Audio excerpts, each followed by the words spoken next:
శ్రీ మహాగణాధిపతయ నమ. ఐం మహాసరస్వత్యే నమ.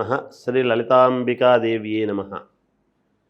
రాశిఫలాల కార్యక్రమంలో భాగంగా జూలై నెల అంతా కూడా 12 రాసుల వాళ్లకు ఎలా ఉండబోతుంది, ఈ మాసం అంతా కూడా ఏ ఏ రాశి వాళ్లకు ఎటువంటి ఉపయోగాలు జరగబోతున్నాయి అనేటువంటి దాని గురించి ఇప్పుడు మనం తెలుసుకుంటున్నాము.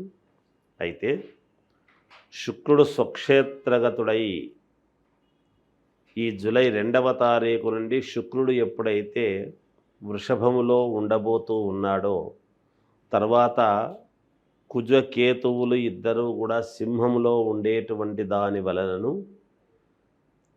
అలాగే రాహు కుంభములో ఉండేటువంటి దాని వలనను ఎవరెవరికి ఎటువంటి యోగాలు జరగబోతాయి అనేటువంటిది ఇక్కడ అర్థమవుతున్నది. ఈ గ్రహాల యొక్క మార్పు సందర్భాన్ని బట్టి జరిగినప్పుడల్లా మన జీవితంలో కూడా వాళ్ళ పర్సనల్ జాతకాల్లో కూడా మార్పులు జరుగుతాయి, గోచార ఫలితాల యొక్క రీత్యా. అయితే ఎవరైనా సరే ప్రతి మాసము కూడా, అంటే ప్రతిరోజు మనకు ఏం జరగాలనో ఎగ్జైట్మెంట్ అనేది ఉంటుంది కాబట్టి వాళ్ళ వ్యక్తిగతమైనటువంటి జాతకాలను పరిశీలన చేసుకోవాల్సినటువంటి అవసరము, ఆవశ్యకత ఉంటుంది. మీకు నచ్చిన గురువుల దగ్గరికి రెగ్యులర్గా కాంటాక్ట్ అయ్యేటువంటి వాళ్ళ దగ్గర కానీ మీ సౌకర్యాన్ని బట్టి మీరు సంప్రదించవచ్చును.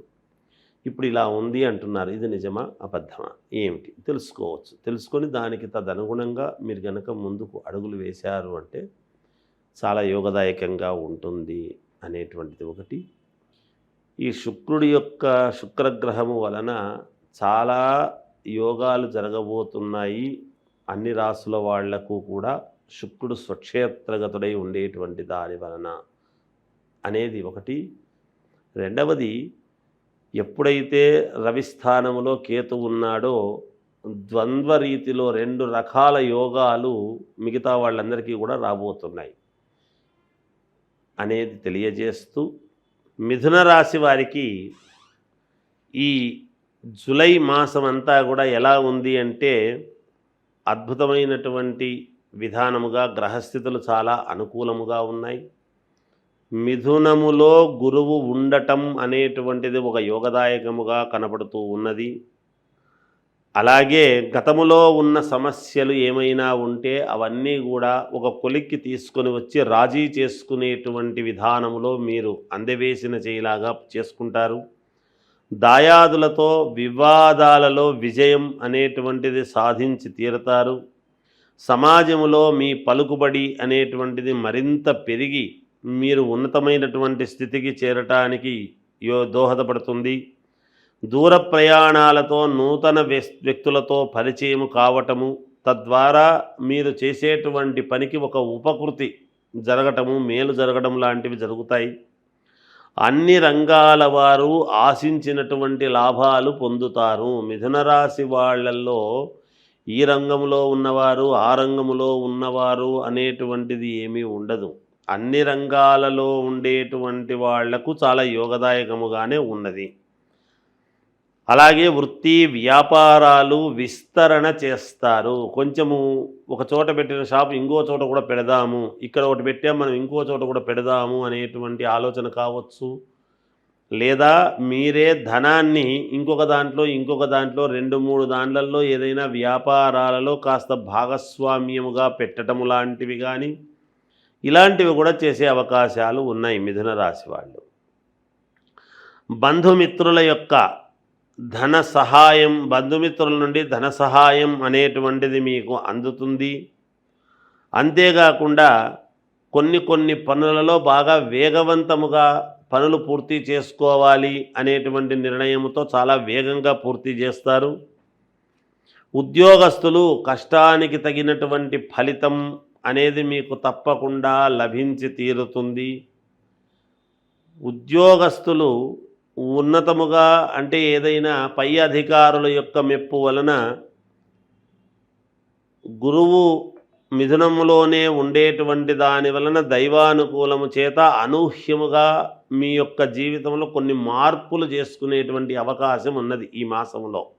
అయితే ఎవరెవరి వ్యక్తిగతమైనటువంటి జాతకాలలో ఉండేటువంటి దాని వలన వాళ్ళకు జరుగుతుంది. అది లగ్నస్థితులు అవి చూసుకుని మీరు ఇంకేమైనా పరిహారాలు ఉంటే చేసుకొని మీకు నమ్మకమైనటువంటి వాళ్ళ దగ్గర చేసుకొని ముందుకు వెళ్ళండి. మీకు విజయం లభించి తీరుతుంది. ఈ మిథున రాశి వాళ్లకు ఏదైనా వాహనాలు కొనటం కానీ లేదా మనం ఇల్లు తీసుకోవాలి అనేటువంటి ప్రయత్నాలు కానీ చేసుకునేటువంటి అవకాశాలు కూడా ఉన్నాయి ఈ మాసంలో. అంతేకాకుండా రుణాలు కొంత తీర్చడానికి కావాల్సినటువంటి ప్రయత్నాలు కూడా చేస్తారు. అంటే డబ్బు అనేటువంటిది వస్తేనే కదా రుణం తీర్చుకోవడం అనేది జరుగుతుంది. అలా జరుగుతుంది. ఇంట్లో ఎవరికైనా అనారోగ్య సూచనలు అట్లాంటివి గనక ఉంటే మీకు ఎప్పుడైతే రాశిలో గురువు అనేటువంటిది ఉందో, దైవానుకూలం అనేటువంటిది ఉన్నదో, ఇంట్లో వాళ్లకు కూడా మీ ద్వారా మేలు జరిగే అవకాశాలు ఎక్కువగా ఉంటాయి. అనూహ్యముగా ప్రయాణం అనేటువంటిది పడవచ్చును. మీరు ఎంత వెళ్ళకూడదు అనేటువంటి ప్రయత్నం చేసినా వెళ్ళాల్సినటువంటి పరిస్థితి రావచ్చు. దాదాపు ఒక వారం రోజుల పాటో ఒక 10 రోజుల పాటో వెళ్ళేటువంటి అవకాశాలు రావచ్చు వృత్తిపరముగా. ఇది అనూహ్యముగా కీలకముగా మారబోతుంది అనేటువంటిది చెప్పగలం. ఎందుకంటే గ్రహస్థితులు అలా ఉన్నప్పుడు తప్పదు కదా వెళ్ళాల్సినటువంటిది అని. ఇక ఈ మామూలుగా భూ క్రయ విక్రయాలలో కొంతవరకు లాభాలు అనేటువంటివి ఉన్నాయి. అవి చేతికి వచ్చేటువంటి దాకా కొంచెం జాగ్రత్తగా మీరు మాట్లాడితే మీకు సఫలీకృతులవుతారు అనేటువంటిది తెలియజేస్తూ 12 రాసుల వాళ్లకు కూడా ఈ మాసంలో చేసుకోవాల్సినటువంటి పరిహారము ఏమిటి అని గనక ఒక్కసారి ఆలోచన చేస్తే, ఈ గుప్త నవరాత్రులు అనేటువంటిది ఉండేటువంటి దాని వల్లను తొలకరి వానలు పడి ఎప్పుడైతే ఇత్తనాల ఏకాదశి అనేటువంటిది, ఎందుకు ఇది మనకు ప్రాధాన్యత అంటున్నాను అంటే పూర్వమంతా కూడా రైతాంగం మీదనే ఆధారపడి ఉండేది కాబట్టి, వ్యవసాయం మీదనే మనం అందరము ఆధారపడిన వాళ్ళము కాబట్టి మనకు అన్ని రాసుల వాళ్ళు చేసుకోవాల్సినటువంటి పరిహారము ఏమిటి అని ఒక్కసారి గనక మీరు ఆలోచన చేసినట్టయితే, మీరు చేసుకోవాల్సినటువంటిది అమ్మవారికి మామూలుగా ఇంట్లో అమ్మవారి పటం ఉంటుంది. ఎక్కడికి బయటికి వెళ్ళక్కర్లేదు. లేదు గుడికి వెళ్ళి చేసుకుంటే పరమ సంతోషము, చేసుకోవచ్చును. ప్రతి శుక్రవారము, ప్రతి మంగళవారము, ప్రతి రాశి వాళ్ళు కూడా ఈ రాశి వాళ్ళే ఈ రాశి వాళ్ళు కాదు అనేటువంటిది ఏమీ లేదు.